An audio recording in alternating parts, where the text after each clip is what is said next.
Uzbekistan की राजधानी, Uzbekistan की राजधानी ताशकंद। उज्बेकिस्तान मिल गया ना।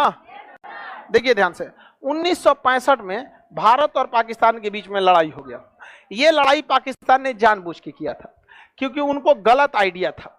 उनको आइडिया इस बात का था कि 1962 में चाइना ने इधर से हमला किया है, भारत की अर्थव्यवस्था पूरी तरह से टूट गई थी, मनोबल गिर चुका था, हम लोग बुरी तरह हारे थे। हम लोग हारने के पीछे गलती थी नेहरू की।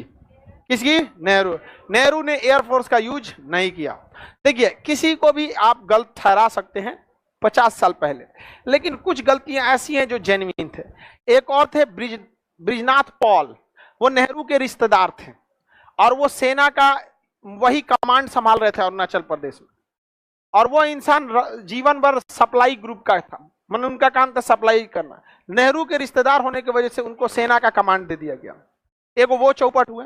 नेहरू ने उस समय जिसको रक्षा मंत्री बनाया था के मेनन, महाचोर आदमी था।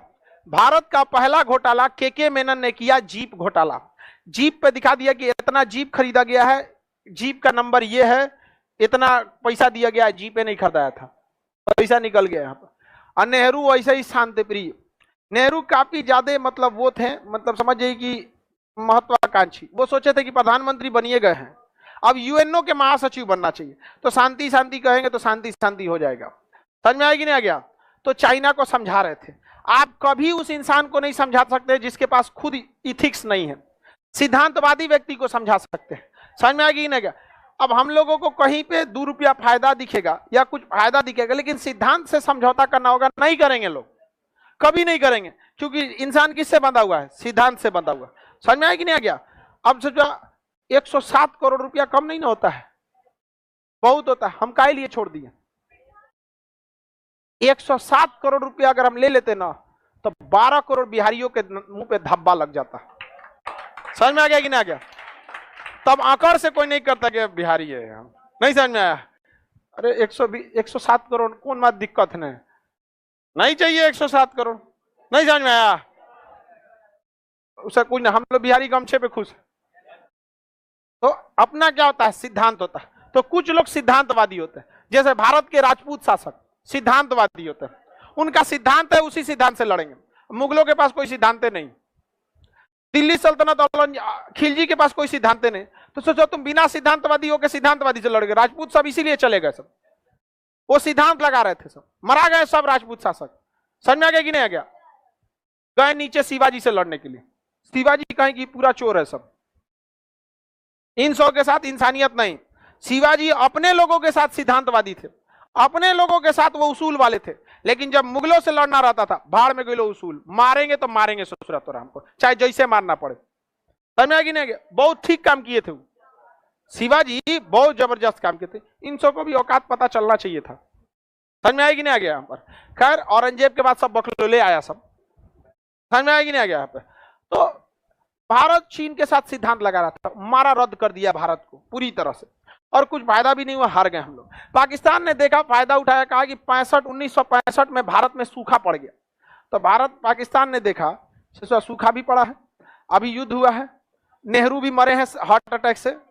हार्ट अटैक हो गया नेहरू का, चाइना मारा, इनको ध्वस्त कर दिया, तब इनको समझ में आया। चाइना से भी हार गए, भारत में भी गाली सुने, यूएनओ के महासचिव भी मर गए, नेहरू खत्म कहानी हो गया।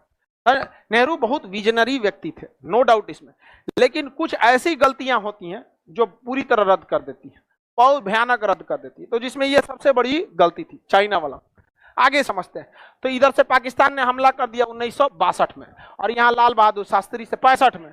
अब लाल बहादुर शास्त्री क्या करे? तो उन्होंने नारा दिया, जय जवान जय किसान। लेकिन हम लोग बहुत बुरी तरह उस जंग में बहुत घाटा लगा था हम लोग। पाकिस्तान फुल मूड में था लड़ने के लिए, और हम लोग कॉम्प्रोमाइज मूड में थे। लेकिन क्या हुआ? भारत ने अपना नहर खोल दिया, पाकिस्तान में बाढ़ आ गया। पाकिस्तान में क्या आ गया? बाढ़ आ गया। यहाँ पे जो यहीं पे पाकिस्तान ने देखा कि बाढ़ कितने दिन में कंट्रोल किया जाएगा, तो उसको खबर आया कि 6 घंटा के अंदर अंदर पाकिस्तान में पानी घुस जाएगा। 6 घंटा में कौन सी कंट्रोल कीजिएगा? पूरा पानी घुस गया किसमें? पाकिस्तान। किचाइन हो गया। हमारी सेना घुस गई कहाँ पे? लाहौर तक।